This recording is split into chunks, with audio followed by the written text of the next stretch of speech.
Hello everybody, welcome to Chef Chip in Action. Today we're going to do lemon shrimp. So we have assembled some ingredients which we're going to go over first. It's a pretty simple dish. First of all, we have lemons. You can have lemon shrimp without lemons. We're going to be using those for their juice and their zest, for which you'll need something like a grater or a zester. This is a microplane. You can get them anywhere. They're really wonderful. We're also going to be using the microplane on some cheeses. This is a very sharp provolone, and this is a Parmesan. You can use regular Parmesan in a sprinkle can if you want. Butter, always good. Red pepper flakes, crushed red pepper, also important for this. And then, of course, shrimp, which we have soaking in some salt water, which will help it maintain its moisture and flavor, and then some sort of pasta, whatever pasta you prefer. We're going to start with a couple of ingredients. First is the lemon, and we talked about that. We're going to use the zest and the juice. So the first thing you want to do is make sure you wash the lemon really well, especially since we're going to be using the zest. To do that, we'll take our microplane or your zester. I've got a little bowl here, and it's pretty easy. You just kind of drag it across the top. You want to get all the good lemon oils out of there, and so that's just the yellow bit. When you get it down to the white part, you don't need that, and that's the actual peel. That's going to be really bitter, so we're not going to use that. We want to use pretty much, we're doing about a pound of shrimp, so you need basically the zest of most of a lemon. So you're going to want to just save that right there in a little bowl. You want to get a look at the bowl there. You can see the zest. It doesn't look like much. I'm going to skip the Sunkist logo there. No offense to the good folks at Sunkist. And this lemon's pretty juicy, and I think it's pretty thin-skinned too, which is alright. But, you know, depending on the time of year and where the lemons came from, they'll be of different quality. So, we'll finish zesting this up. Quickly. And then we'll get on to juicing it. Now, you can juice your lemon sort of by brute force if you're inclined, or you can use tools, which I am inclined to do. So there we've got some nice zest. To juice the lemon, just take your knife, slice it in half. I like to do it at an angle. It gives me a better surface. And this is my juicer. I got it at Giant for like $4. It's really cheap. Take your lemon on there, give her the old squeezy, and it'll catch all the pits and pulp, which we're not interested in. We just want the juice. See, that half a lemon there. Now you might ask, what are you going to do with the half of a lemon rind there, or even a whole lemon rind? Sure, why not? And one great thing to do is put it down your disposal. And it'll help to clean your disposal and give it a nice lemony, fresh smell, in case it smells like some other stuff that you may have put down it recently. So we're just going to see we've got all that nice lemon juice in there. Just going to combine that there, hopefully. There we go, with the zest, and bada bing.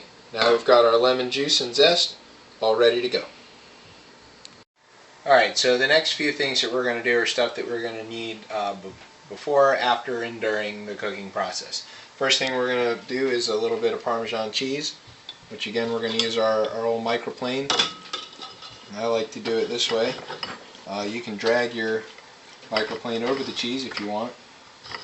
This is a really good Parmesan cheese, and as a result it's really hard. You may not want to go through all that.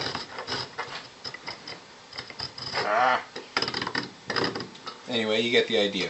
That's what we're going to do with that. Now, we've been over garlic a number of times on the show, but we're going to go over it again just for this process. I've got 3 little cloves of garlic here that I've already peeled.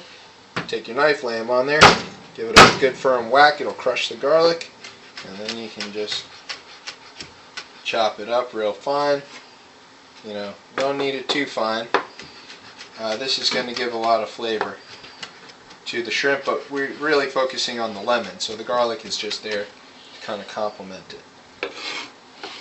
And we're going to put that garlic with our butter. So you need butter. You're going to be cooking the shrimp in the butter, and they're all going in the pan together, so why not just put them together? Just like that. Okay, we've been soaking our shrimp in some salt water for a little bit of time. This is 2130 count. That means in a pound there's between 21 and 30 shrimp. It's been peeled and deveined, no tail. You can buy it that way at Giant. So we'll go ahead and strain that. Discard that water, obviously. We don't really want that. So we've got our shrimp. Set that right over there. Now, here's the process. We go ahead and turn on our pan. Let that start to get hot. In the meantime, I've been boiling some water here. That's going to be for our pasta. That's up to a good boil. You can choose any kind of pasta you like. A lot of times you see a recipe like this calls for angel hair. I like the more bite-sized kind of pastas, personally. Shells, rotini, any of that kind of stuff. So, as with any time you're doing pasta, you need to put it in and give it a quick stir so it doesn't stick, but y'all knew that. Bring that back up to a boil. Okay, now, our pan should have been heating up a little bit. We're going to go ahead and throw in our butter. Let that try to melt down, and we're going to complement it with a little bit of olive oil, which is healthier and also has a nice flavor. We're using extra virgin. You can use regular virgin or non-virgin, depending on how slutty you like your olive oil. Hooray! Now, we need enough oil in there, and butter when it melts is oil, fat, to cook the shrimp evenly and quickly. Shrimp cook very quickly, so you don't want to really leave them in there for too long, just till they're pink and not translucent anymore. If they go too long, they'll get kind of rubbery and gooey. Nobody likes rubbery shrimp. Keep your pasta going.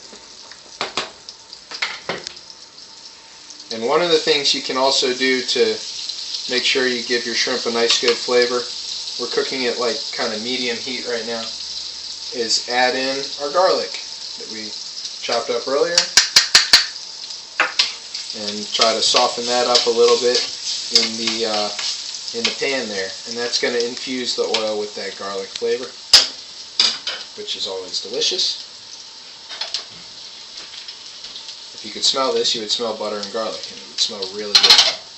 You'd be pretty pleased with it. Alright, so in with our shrimp. You hear that nice sizzle? That's a good sign.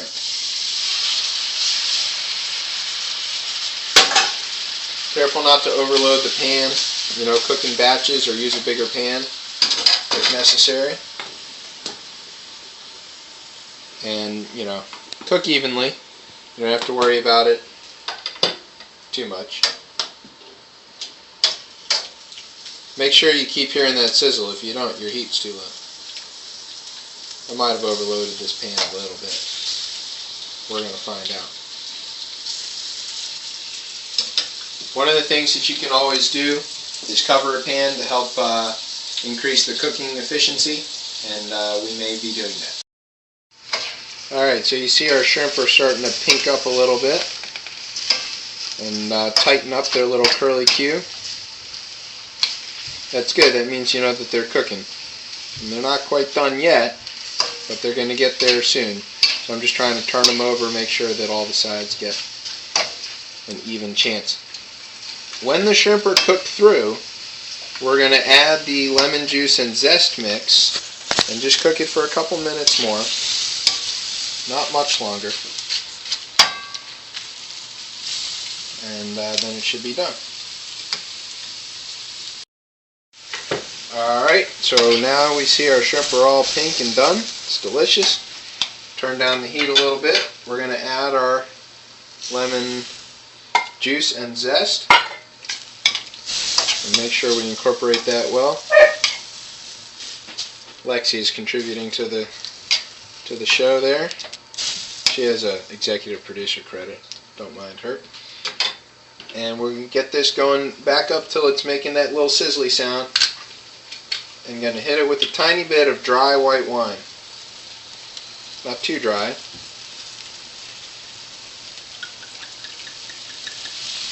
This is the really good stuff, you can tell because it came with a screw top.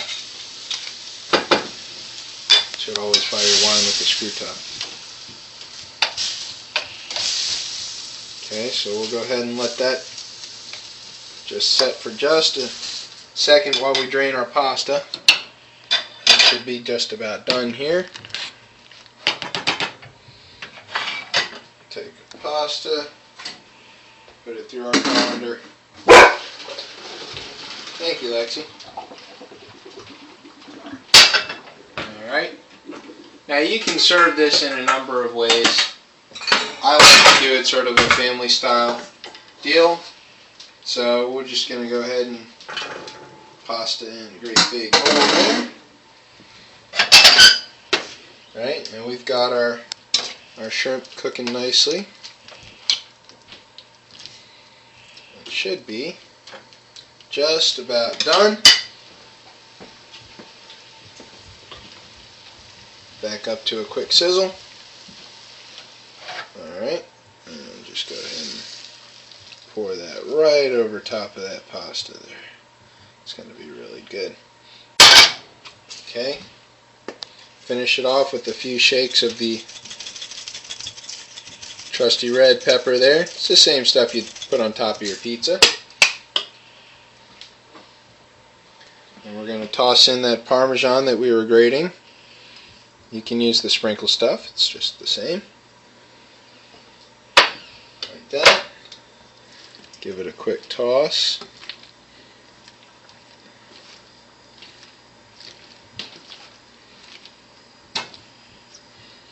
Alright.